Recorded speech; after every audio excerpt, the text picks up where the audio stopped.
বলছি জানো, আমাদের পাড়ার ওই ক্যাবলাদা আছে না, হ্যাঁ। কদিন ধরেই না আমায় খুব ডিস্টার্ব করছে। বাজার দোকান গেলেই না উল্টো পাল্টা কথা বলছে জানো। সে কি? তাই এটা তুমি আমাকে আগে বলনি কেন? ওর এত বড় সাহস, ও আমার বউকে যাতা বলছে। দাঁড়াও, ওর মজা আমি দেখাচ্ছি।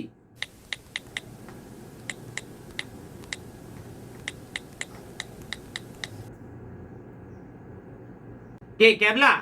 তুই শিগগিরই আগে রাস্তায় আয়। কি হয়েছে তোকে আমি পরে বলছি, তুই আগে রাস্তায় বেরো। এই কি ব্যাপার রে? তোর এত বড় সাহস হয় কি করে? তুই আমার বউকে যাতা বলিস? তুই জানিস আমি কে? একটা ফোন করবো না, এক্ষুনি তুলিয়ে দেবো, জানিস? কেন এবার মুখে কথা নেই কেন? কি খুঁজছিস? মুড়ো ঝেঁটা। কি 2 মাস আগে তোর বউ 500 টাকা ধার নিয়েছে, এখনো দেবার নাম নেই, আর চাইলেই আমার দোষ? আমাকে পুলিশের ভয় দেখানো? ছোট লোক কোথাকার, মারবো এক্ষুনি।